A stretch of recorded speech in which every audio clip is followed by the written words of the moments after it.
What's going on, Charles Botensten? So today we're going to be talking about not really always starting a business, but the three things that you obviously have to think about. Obviously, everyone's heard of these three things: the CEO, which is the Chief Executive Officer, Chief Operating Officer, and the Chief Financial Officer. So essentially, everyone thinks this guy is the king.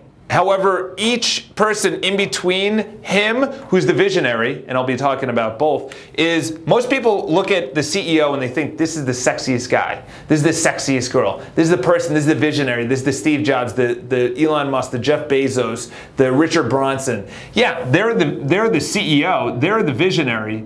But the problem is, if you don't have someone in either of these positions, or if you're starting a business like I did 3 years ago, then you're not going to be able to do day-to-day operations, or you're not going to have any money. So essentially, this is sales. The visionary, this is sales. This is also known as the rainmaker. And then the COO is day-to-day operations. Day-to-day operations is, we know where we're going. Here's the map, you know. The visionary sees the map, however, they have to give it to the COO. The CEO then gives it to the organization, and then the organization gives it to the employees. And then the employees, they need to implement the vision. And the thing is, the CFO, there's two types of CFOs. You have more of an accounting kind of CFO, and then you have a true CFO who actually analyzes the data and says, this is working, this isn't working. An accounting CFO essentially just runs the numbers and says, this is what you spent your money on, this is where it's going, this is how, blah, blah, blah. They don't actually, there's people that just do the numbers, and then you do the numbers, and a true good CFO will actually tell you advice on, this is working, this isn't working. Here's an example. I just came out of Pret-a-Manger, or whatever the heck they call it in New York City, which is this kind of like coffee shop or whatever. So I was getting my oatmeal, my breakfast, and high in sugar at this one place, but my normal place wasn't open. And the accounting side of someone, so I said, oh, do you have a cold brew coffee? Cold brew coffee, essentially, obviously it's not hot, but cold brew coffee is higher in caffeine, and I ate not too good yesterday. I was out with my cousin, so I kind of wanted to clean out my system, if you know what I mean. And they said, yeah, that didn't last long. I said, it didn't last long. I'm like, it's really popular at Starbucks and a couple other places, the places I go, which is Fika. And he goes, yeah, we only had it for about a month. So this is what happens is they saw the sales. They said, you know what? This guy says, you know what? Cold brew coffee is crushing it at other places. They see the visionary. They want to be innovative. Okay, so we've talked about it a ton of times. Innovative and marketing is the only way to long-term success. You have to be thinking long-term. Look at a bunch of the other videos about that. But they said, okay, we got to innovate, and innovating is bringing in cold brew coffee. So the visionary, the CEO, said, we need to bring in cold brew coffee because we need to innovate. The COO said, okay, let me find out where that needs to go, who the distributors are, and let's just test it out. So they tested it out. He put it into operations, into the organization. The employees sold it. The CFO noticed what the numbers were, and then he made a decision to say, no more. That's how an organization works. And that's how you need to be, whether you're a solopreneur, you have a massive organization, Fortune 500, Fortune 100, or you're one of the biggest companies. This is what happens. Here's another example. Jeff Bezos says, listen, phones are blowing up. They're crushing it. This is the future. The computers and everything else, it's not going to go obsolete, but cell phones are where it's at. And the CEO, Jeff Bezos, says, we need to get a cell phone. So he says, okay, let's do it. And he calls it, I don't know, Amazon Fire or something. I don't know what the name of the cell phone was called. But he says, we need a cell phone. And they say, okay, great. He tells the COO. The CEO finds where to mine all the products to get the actual innovative technology. The employees start making it. Then they start selling it. And then the CFO comes back to Jeff Bezos. The CFO goes back to Jeff Bezos and say, listen, this thing is not, he makes a decision. He goes, this thing is not selling. The iPhone is just, they're so focused on it. They had a little bit market penetration. More people like it. There's a lot more sales going to the iPhone or the Android.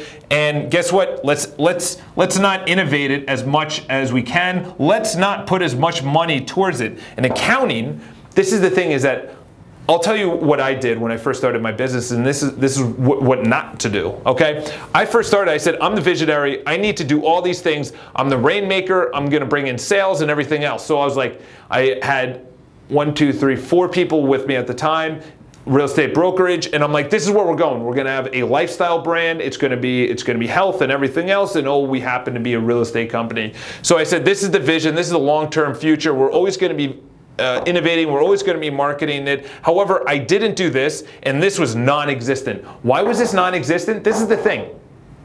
When you don't do one of these things, then you have a real issue. And the real issue is, for me, was there's an insecurity around money. There's an insecurity around money because I wasn't good in school with it. Financially, I looked at my parents. We were kind of middle class, maybe a lower middle class when we were growing up.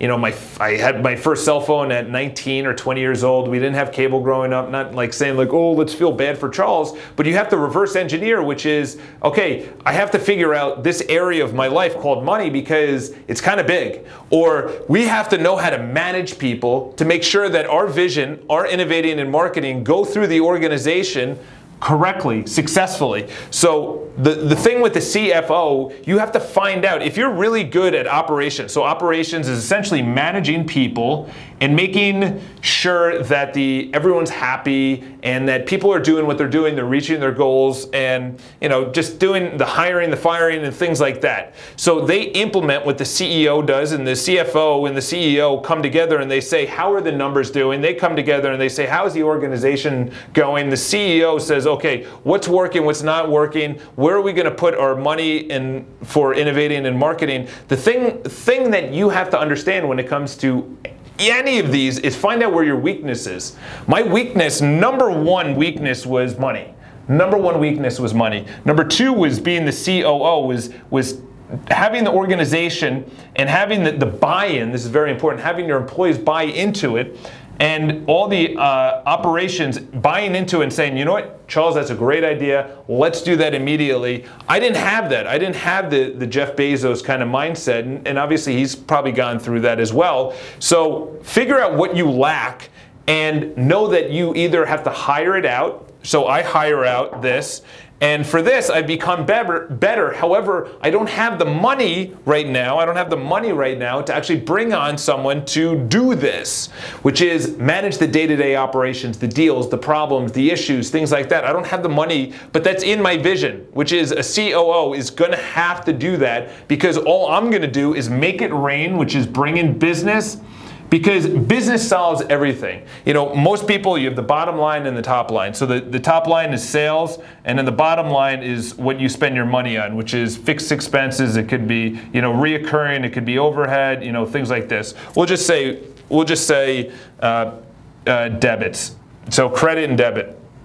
Obviously, all the financial people out there are probably yelling at me. I don't think that's on there on the screen. So we'll move this up here. So you have the top line and the bottom line. What's his name is, so this is what brings in money, and then money comes in and then money goes out. That's the easiest way to look at it. Whatever you spend money on, how you ever make money. Grant Cardone talks about it, which is an amazing idea, which is you always have to raise your top line. This is where all of your employees get happy. They feel like they're contributing. There's a point where happiness within finances actually just stagnates. It's around $70,000, because once you hit $70,000, you pretty much have all the basics in America. And then once you hit 100,000 and 200,000, you're just buying nicer stuff. You're just buying a nicer car or nicer clothing, or you're shopping at nicer restaurants. You're eating at nicer restaurants. You're taking nicer trips. But essentially, $70,000. That's like the basics. So in other words, what they're saying is that happiness, and then here's money. That's probably not on the screen. Yeah. This is the. They have happiness, and then they have money right here, which is you hit $70,000. Oh, it's not like that. It goes like this, $70,000, and then it plateaus. So how do you actually make people happy? How do you get people to buy in? They need to see a future, but they also need to see that you're bringing in business and the top line revenue goes up. And what I didn't say before with Grant Cardone is he says, don't lower your goals, up your activity. In other words, don't lower your sales numbers, make more calls. visit more clients, ask for more referrals, ask for business, get a little bit more persuasive. He said, it's not the problem that you need to really, yes, you need to worry about where you're spending your money, which is the CFO's job. But the biggest thing is the amount of money to grow is through this. You can't make more money unless you're actually innovating in marketing, and to actually get the employees and the organization to buy in, they have to see that there is growth, that there is something coming of it. Here's an example is that I've been starting to make sales calls. So sales calls to me in real estate is calling for sell by owners, calling past clients, calling buyers, open house people, and things like that.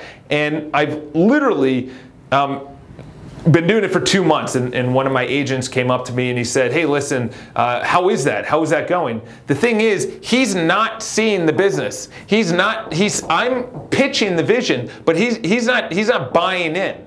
He's not buying in because this is one of the biggest things. He's not buying in because he's not seeing the results of my calls. So until he sees the results, and this is standard, you know, it's standard in anything. It's like, say you work out for 2 months and you see no results, you're like, maybe this is not working. So your buy-in to working, or say you say I love you to your spouse or your partner or whatever every single day, and then you're still fighting and you're like, okay, maybe the buy-in of what I'm doing, of saying I love you or writing notes or whatever the case is not working because the results are not actually going up. So my issue was that I needed, for the buy-in to happen, I need to actually make it rain, bring in business, have the results, and then that also for me, my vision is 10 years.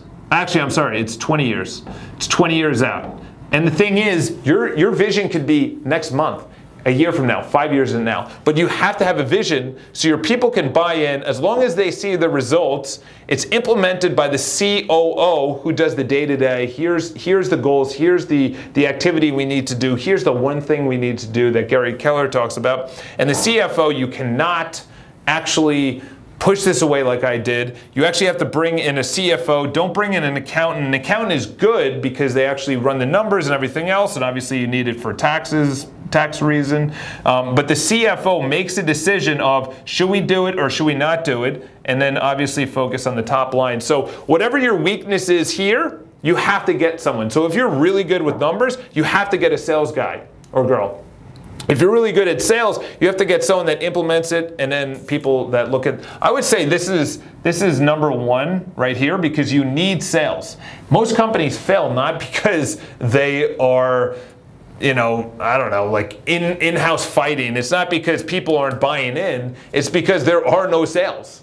That's why Blockbuster or Circuit City or any of these other companies are going to go out of business, is because they didn't innovate, but the people are saying, well, they're a brick and mortar and things like that. They didn't have the vision, 20-year vision for the future. So this is number one, this is number two, and then this is number three. This is number two because if you don't spend your money right, and I'll tell you an example right now, which is a lot of companies like myself, I bought the nicest office when I first started out in business. I bought the nicest company, or the nicest thing. I just want to make sure that I'm, whatever. All right, I'll move back here. I bought the nicest office equipment, nicest computers, nicest office, everything when I started in business, but I didn't have any sales to actually make the money to justify that. So most people overspend. They have a ridiculous housewarming party, or not housewarming party, launch party. Their business, they have Class A workspace. They buy pool tables and ping pong tables and foosball and everything like that. They have a chef on hand for all the employees, but there's no sales. There's no sales. So you have to worry about this. This is why it's number one. Number two is where's your money going? And then the buy-in will happen organically. And then when you have enough money, you do go for that. So if you have any questions, leave in the comments below. You guys are the ones that are driving the YouTube channel. So this upcoming weekend, I'm definitely going to be looking at all the comments and saying, Charles, can you break down one of these? And I definitely will. And obviously, I'm learning as much as you are. So if you have any questions, I'm going to do the best I can here. So subscribe to the video, leave the comments below. I'll talk to you guys soon.